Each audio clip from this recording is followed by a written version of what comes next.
The Utah Hockey Club is at the Four Nations tournament break. We're going to talk about the Four Nations tournament and why you, as a Utah fan, might be interested. Plus, we're going to look at the Utah Hockey Club, where they are at this particular break. And during the Four Nations break, we are going to do a segment called Today's Trade Target. So you've got all that and more coming your way on the Locked On Utah Hockey Club podcast.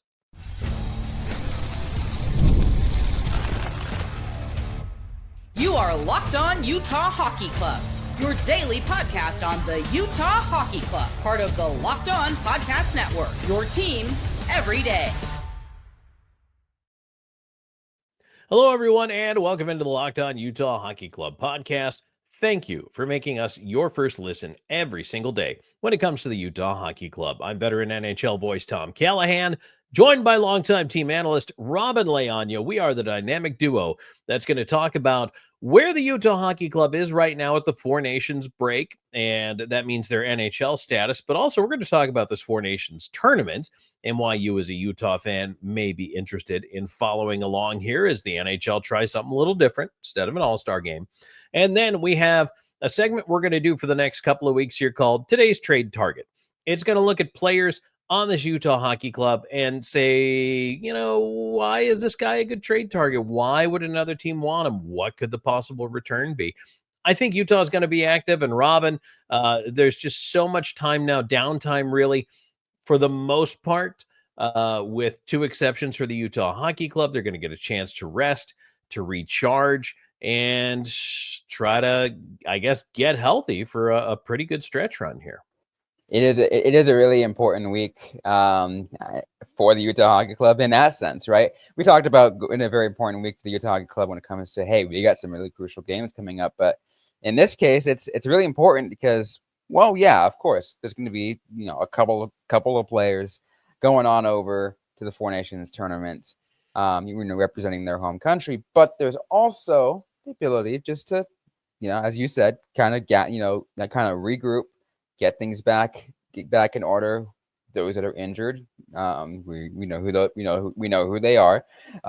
They're able to kind of, get those extra practices in, maybe get those extra couple of skating sessions in without having to worry about anything else, and maybe get them back sooner. Yeah, that would absolutely be nice. And, there's a chance for even the players with the hidden bumps and bruises to get a chance to recuperate here over the next couple of weeks as well, which is always nice this time of year. Today's episode brought to you by FanDuel. Right now, FanDuel customers can get $150 in bonus bets if you win your first $5 bet. And Robyn, one of those guys that everybody's keeping an eye on, we're going to start Four Nations talk here in just a second, but I know we're all looking at Sean Durzi as one of those names, but it's kind of interesting because there was a waiver claim. The Pittsburgh Penguins picked up Kolyachonok, and somebody asked me over on Blue Sky, they said, well, is this because Durzi is coming back? I'm like, well, yeah, Durzi's coming back eventually, but in the grand scheme of things, that's weeks away. Yeah. So at this point, Utah is dealing from a position of strength. So the Kolyachonok waiver claim by Pittsburgh, it's just there were too many guys up top defensively. It was a lot. It had to do a lot of different things. That was one, and I think based off of what's been going on with Utah is they had to pick up a lot of guys to kind of fill in those shoes, right? They picked up, they picked up Olli Maatta, they picked up Nick DeSimone, they picked up, A, B, C, whatever, they picked up so many defensemen that at this point there's just too much. And it's just not going to, you can't play all these guys and it's just not economical to send some of them down to Tucson. So what do you got to do? I mean, you've got to cut your losses on some of them, and Kolyachonok is one of them. It's got to waive them. I'm pretty sure Utah's hope was that no one would claim them and send them back down to Tucson, because that's kind of what every NHL team tends to hope for, right? To kind of just stash them down in the minors, but that's not what happened. Pittsburgh was able to pick them up, but hey, that's hockey for you. Yeah, it also tells you how well they think Nick DeSimone's played. He's been in the lineup ahead of Kolyachonok, and Kolyachonok became expendable because they picked up DeSimone. They obviously like him. He's out there a lot, so. Yeah, I had a decent amount of I will say this, a decent amount of hope for Kolyachonok when he first came in. he was a pretty good prospect, and I think I'm trying to remember. Honestly, I'm trying to remember what the exact trade was with Florida. I know they got him from Florida, but it didn't work out. Sometimes it doesn't work, for the team, and but at least Utah found someone that did work for them, kind of as things are sliding along. Yes, absolutely. All right, let's talk Four Nations tournament. So if you're just landing on planet Earth or the hockey version of planet Earth and you didn't know about this, so what the NHL decided to do this year is instead of a typical All-Star game or an All-Star game weekend, they went with a mini tournament, international play, and it's made up to start of Four Nations, as you may have guessed. So it's Canada, the United States, Finland, and Sweden. The teams are made up of all NHL players, and they will play at both sites in Montreal and Boston. And they'll play a little round robin tournament here and figure out who is going to come out on top. So there's international bragging rights at stake. The first game is going to come up Wednesday night. And Robyn, I'm curious to see a couple of things about this. Number one, how important is this to the players participating? And is it because All-Star games are famous for no contact, no defense? The goaltenders have like the blue line in as far as defense goes, all breakaways. I feel like this is at least going to be competitive, right? Do you think that? I mean, I think that's kind of the hope everyone's been hoping for. Everyone's been waiting for an a level of NHL players in international play that's not the IIHF World Championship, because it happens around the same time as the Stanley Cup. No one cares about that tournament. Well, not in North America. It's a big deal in Europe. Yes, I will always say no one in North America cares about that tournament. But here in North America, no one's cared about a international game since I'd probably say World Cup of Hockey, because we haven't had like Olympic play in a while, right? This is the closest you're gonna get. So everyone's like, hey, we want some competitive international play. It is Four Nations though, so you're not getting the full experience like you did at the World Cup of Hockey. You're not getting, Russia can't play in the international play, so we're not going to see them. You're not going to see a team Europe or a team North America. It's just Four Nations, but it's going to be more. It is going to be more competitive. We are going to see a little bit more of that because, I mean, it's an opportunity for these players to play for their home country, and to them, it means a lot. And the early favorites, U.S. and Canada, are the early favorites as far as who we think is going to be the gold medal game. But Team Finland has two Utah Hockey Club players on it. Juuso Valimaki and Olli Maatta are both on Team Finland. So number one, if you want a team to root for, maybe you're watching Finland games, or at least watching and hoping those guys do well.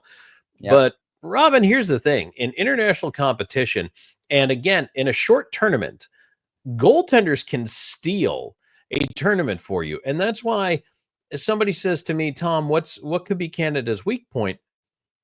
They might have some trouble in goal. The USA is going to have great goaltending, but are they going to be able to score enough goals? So, I mean, you can pick these teams apart a lot, but I think right now, Robyn, if you're a Utah Hockey Club fan, if you want to root for Finland and maybe the United States, and at least I feel like you're getting a team in the final, no matter how that works out. Although, you never know. I mean, you got if you're going that route, I mean, you do have a quote 50-50 chance. I mean, there's also a chance that both those teams don't make it, but the odds are honestly pretty low. Yeah. And by the way, USA and Finland, you don't have to wait very long. Thursday night, 8:00 Eastern time. Is the USA-Finland game to start that one off. But Robyn, the other cool thing about this format, though, we get to see some dream lines. You know what I mean? We get to see some dream team pairings, some dream lines, guys that don't normally get to play together. We might see, although the lines in practice didn't dictate that today. But for Canada, I was wondering if they were going to go McKinnon and Crosby, which those two are together, and then throw McDavid on there, which he is not on that line, not as of right now. But can you imagine those three guys on a line together? That's insane. Oh yeah, no, it reminds me too of like, And I'm going to use a different sports team. So I know a lot of Utah fans here. You probably were basketball fans going, before coming into this. It reminds me of the Summer Olympics dream team set, a few years back when you said it's like, oh, you got all these players all together on one team USA for team. In that case, for Team Canada, that's what it feels like, right? That's what it feels like. It seems like that you got so many good, hockey players that could be on one line. Like you said, like you could have McDavid on that line, but he's not. But even then, that Team Canada stacked to like heavens.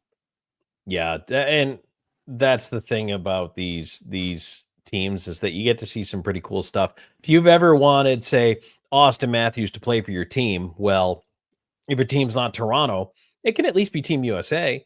So, you can root for, especially I know folks who will watch this. I mean, some of the diehards and the long timers probably are still Austin Matthews fans and root for him just to do well, coming out of Phoenix as a youngster. So why not? Then you get to legitimately cheer for guys you don't always get a chance to cheer for. It really does feel that way, and everyone, I think that's kind of why people get that opportunity. And I've seen so many people, Tom, like, as someone that goes to college hockey games, sometimes goes to, semi-pro, minor league hockey games, professional and NHL hockey games. I'll see somebody, walking in with a Team USA, Matthews jersey, or a Team USA, Clayton Keller jersey. By the way, Clayton Keller not in this Four Nations tournament. Should be discussed before. Should be, yes, one of the biggest snubs in this going into this tournament. But seeing all those, as well as just a bunch of other ones representing, that have something representing their country. So I even saw one from the World Cup of Hockey several years back, where it was a Team North America. I want to say it was an Eichel jersey, a Team North America Eichel jersey. And I'm like, respect, dude. I love that. Yeah, that'll take you back a little ways. I mean, you know what? It's kind of cool to see. That's like for me, if I ever see, and this is way before your time, Robyn, but some of the old timers like me will remember the Campbell versus the Wales Conference All-Star games with those orange jerseys that they used to wear, the orange and the white. Man, those are something else. But every once in a while, you'll see one of those old All-Star jerseys poking around. It's usually Gretzky. It's kind of a cool thing. It brings back memories. And so, is this going to be, Robyn, the kind of tournament that 20 years from now, somebody sees a jersey from Four Nations, they go, oh, I remember that. I thought that was so cool. That was kind of what got me going on hockey. Do you think that might happen with this tournament or no? I'd say a few months ago, I would have had hoped it would. As it stands right now, I don't think that's the case. I just don't think the enthusiasm is there for it. I mean, like, obviously we're trying to hype it up and trying to say, hey, there's so many things you can do. But the level of marketing that went into this tournament, Tom, was god awful. We have commented on that. Many in hockey circles have been talking about that. You know what's funny, Robyn, is it's our job to know what these games are, when they are, all of that. Until I sat down to look it up, I wasn't even sure who was carrying what on TV in the United States for this tournament. And the fact that I don't know that, and I live smack in the middle of hockey media, that's a problem. Because that means the casual fans, there's no way in hell the casual fans know where to find these games. Unless they happen to stumble across it. That's not good. It's not.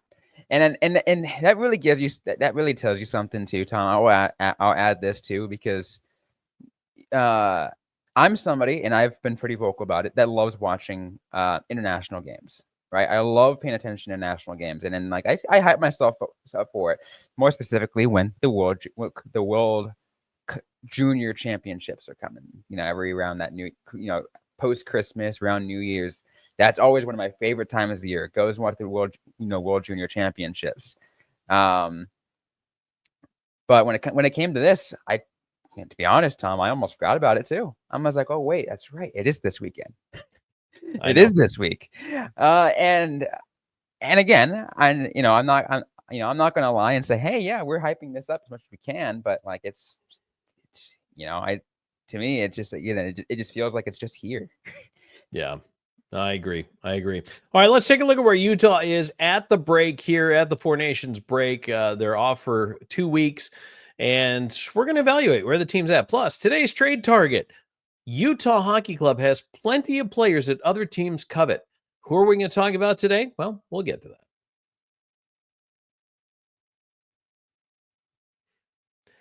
And today's show is brought to you in part by Indeed. You just realized your business needs to hire someone yesterday. How can you find amazing candidates fast? Easy. Just use Indeed. When it comes to hiring, Indeed is all you need. Stop struggling to get your job post seen on other sites. Indeed's sponsored jobs put your job post at the top of the page and help you reach the right candidates faster. I got to tell you, I've been in a spot and we've gone around on trying to hire people using various platforms where I work. And it's always a difficult process because your posting can get buried. And I can tell you that. And it affects the number of people who find it. And then you end up getting a lot of late entries when you're trying to already move forward with the candidate pool. You don't want that. So if there is urgency to hire, which for most of us there is, that's why Indeed sponsored jobs come in handy. They make sure your post is seen by the right candidates right now. So now you can speed up the hiring process with a $75 sponsored job credit. So just go to Indeed.com/locked on right now and support our show. Tell them you heard about it here on the Locked On Utah Hockey Club podcast. Terms and conditions apply. Hiring, Indeed, is all you need.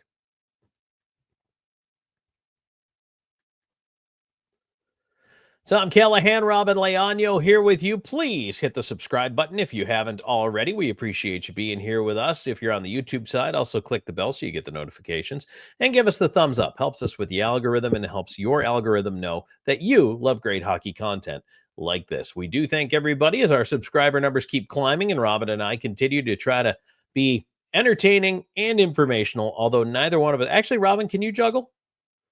No, I can't juggle. No? Okay. All right. No, So check that off the unfortunately, list. We can't Yeah. juggle for you. So, but we can do everything else. Let's talk about Utah at the break right now, I might work Robyn. on I might work on some freestyle skating. Who knows? Okay. There we go. Okay. Yeah. Hey, if you're ready to put on a show, or I suppose we would have to upload it to the YouTube. That's it. We're going to drive more traffic to YouTube with Robyn's graceful skating. Talking about where the hockey club is at the break, Robyn, looking at the standings, this is a team that I think wild card standings as of this. So now we're at nobody's playing now for the next 2 weeks. Here's the Central. Okay. Winnipeg, 81 points, and they're way out in front. Dallas, 72, Minnesota, 70. And by the way, Minnesota's kind of coming back to earth. Then in the wild card, it's Colorado, which is a fourth team from the Central, 68 points. So Minnesota and Colorado could flip-flop. Then the final wild card is Vancouver right now with 63 points, although they're just barely behind LA at 65. So they could flip-flop in the Pacific. However, now 63 points is where Vancouver sits. At 60 points, you have Calgary. Same number of games as Vancouver. One more game played, Utah, 57 points. So a 6-point gap with one game behind. And then St. Louis, 55, Anaheim, 54, Seattle, 52. Now, here's the thing. We're kind of getting to the point of the year, Robyn, where I have a hard time seeing Utah getting in. And even Andre Tourney the other day said, yes, we acknowledge we will probably need some help if we're getting into the wild card. But it's not over. And the Utah Hockey Club has a chance to make a run here, but they've got to be better than 500. And they've got to be a winning team at home.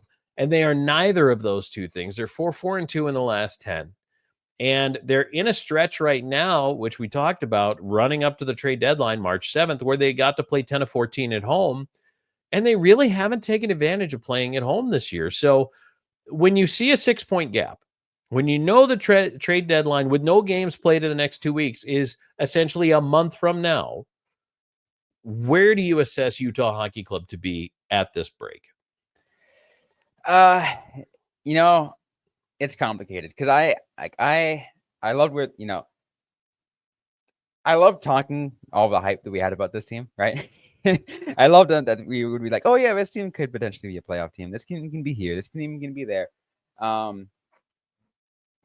I still have a lot of hope for this team, Tom. I think this team, 1 year, 2 years from now, will be doing something great.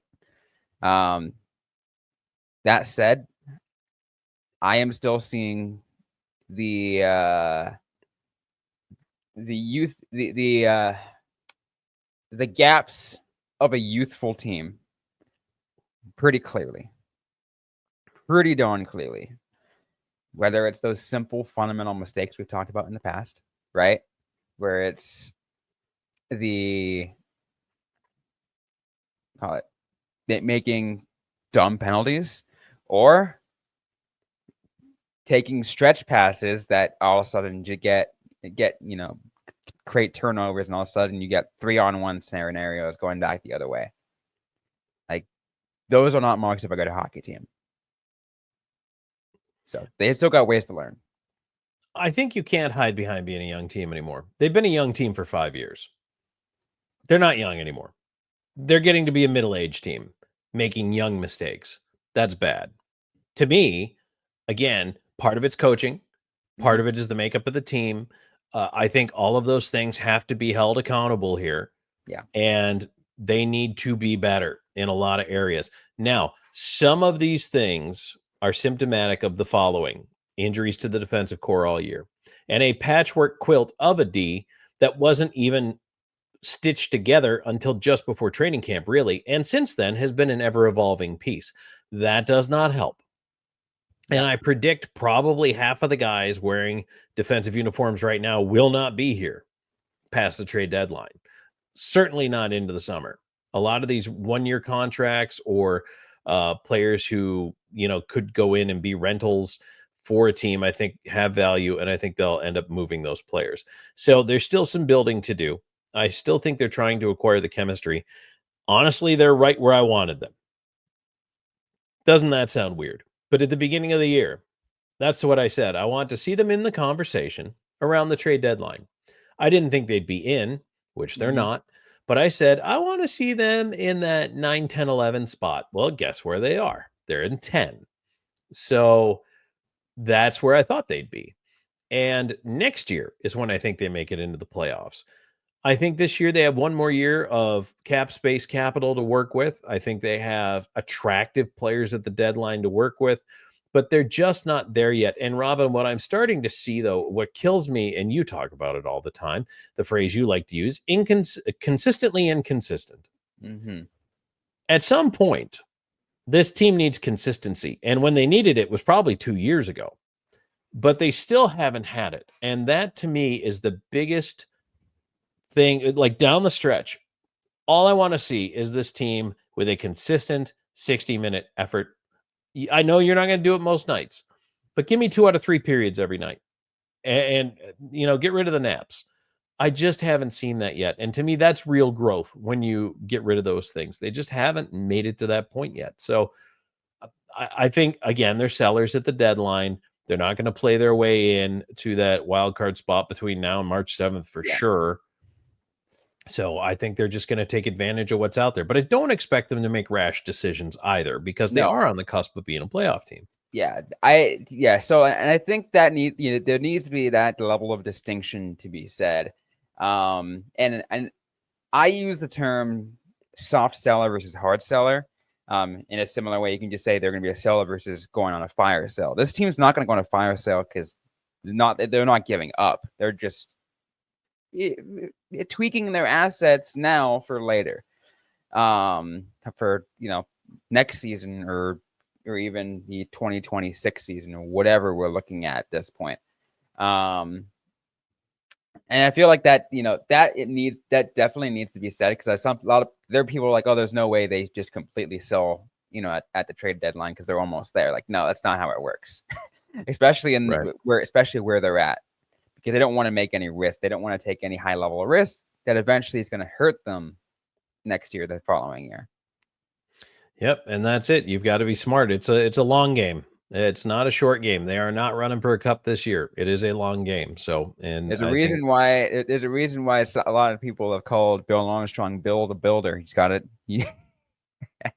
Take that time. He takes the time and he'll build the team, but you got to let him do what he does. Yep. Patience is the hardest thing. That's for sure. So, all right, Robyn, I want to get to today's trade target. And hey, it's a forward. Can you guess who it is? Well, you're going to find out in just a minute.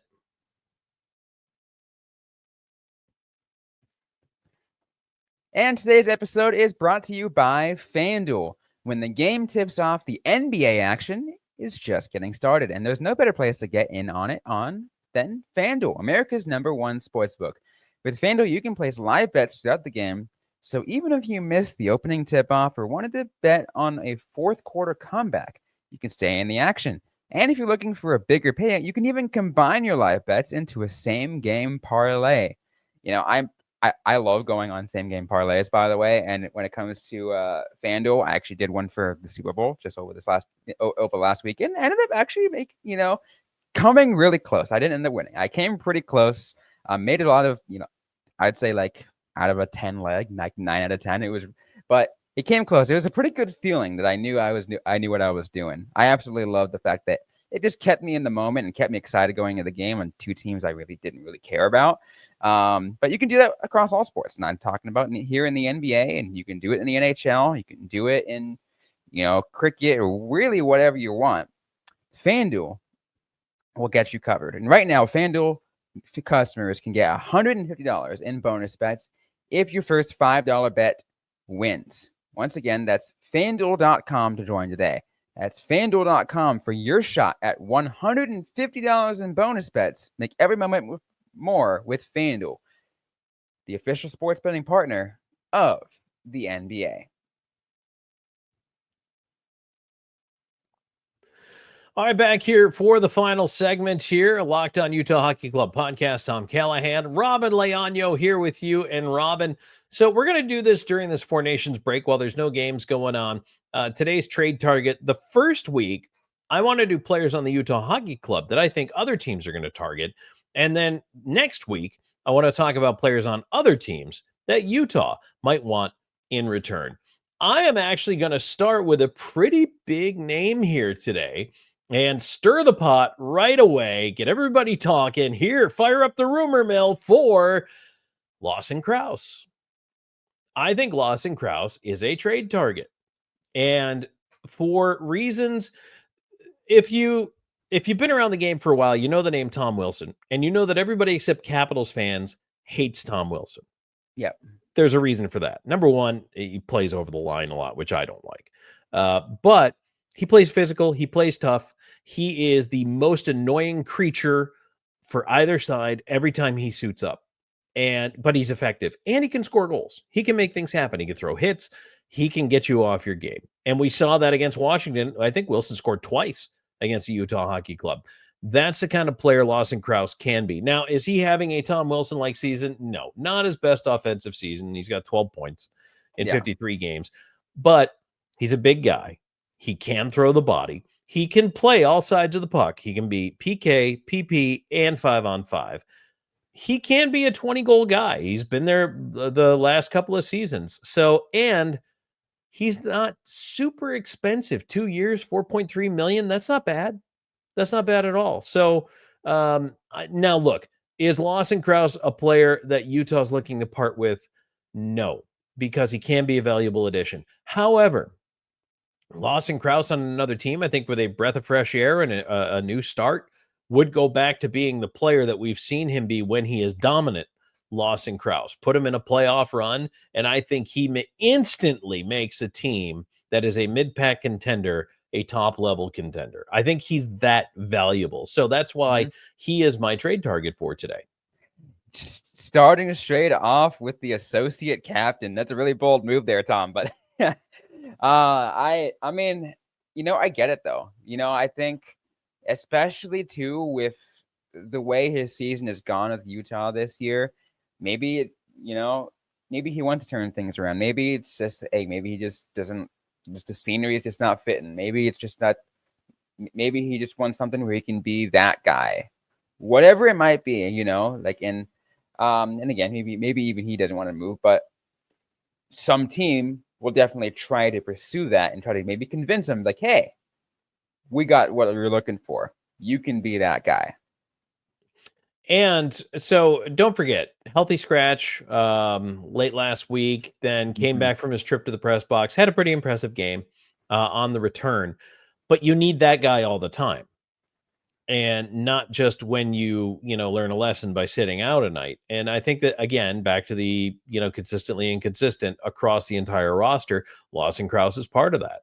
And we have said a couple of different times this year, we wanted more out of Lawson Krause. Here's the other thing to keep in mind. There is no trade protection in his contract.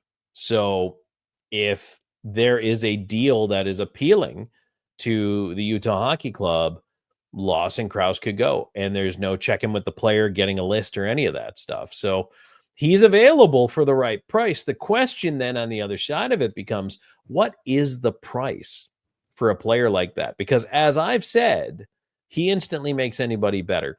Is Utah past the point of wanting to stockpile, say, first and second round picks and prospects, or do they want a younger player who's on the cusp of breaking into the NHL? Do they want a veteran guy at this point who's got some term? What do you look for to get back?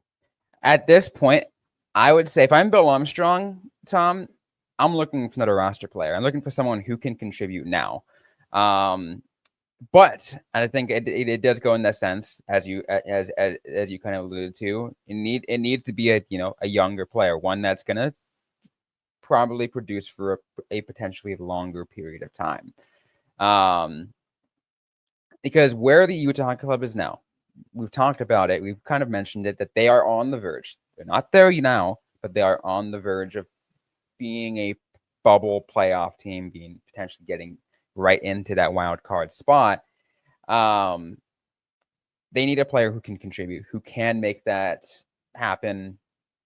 I'd say even if it's not this year, like that one, say that you can for darn sure count that they will be a contribution next year. Like, and not just they'll contribute third line, but I want to see them like potentially afloat, middle 6 minutes. If you're giving up a top six guy, which Krause is, it's and that's the thing, is a team looking to acquire top six forward probably doesn't want to get rid of a top six forward, but would they get rid of a 3-4D? Maybe. Or maybe they do. Maybe they want a physical player and they have too much scoring in Nashville. Not that Lawson Krause is going into a playoff race in Nashville, but Nashville's open for business.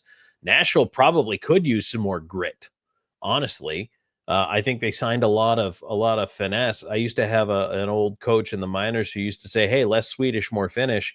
And basically he would say that to guys who would try to dipsy doodle and deke their way around everything in creation and never actually put the puck in the net. Now, I'm not saying that Nashville is that, but Nashville is a lot of scoring finesse, but there's not a lot of grit. And I think that Krause to Nashville would be what Nashville needs. However, again, let me flesh this out. There's no way I'd trade him to Nashville. No way I'd trade him in the Central Division. No way. I'm not making anybody better in the Central, except maybe, what about Winnipeg? Winnipeg could use a player like him. The Jets, you're not really catching the Jets right now. Mm-hmm. And the Jets have a lot of talent. Maybe. That might be the only team I consider in the Central. I think here's the thing, Tom. To me, this is me. The only time I would consider giving, trading a player away to someone in your own division is if it's expiring contract rental. So at that point, it doesn't really matter all that much to me. So Nick Bukestad to Winnipeg yes. is what you're saying. Okay. The boomerang. I'm sure he's going to appear on this list somewhere. We're going to talk about him at some point. So. Oh yeah, we will. All right. Well, that's our show for today. That's today's trade target. What do you think? Let us know in the comments. You can reach out to us on social media. Number one, are you watching this Four Nations tournament? Who are you rooting for? Are you going to root for Finland and root on Maatta and Valimaki, or are you going to root for Team USA, or are you going to root both?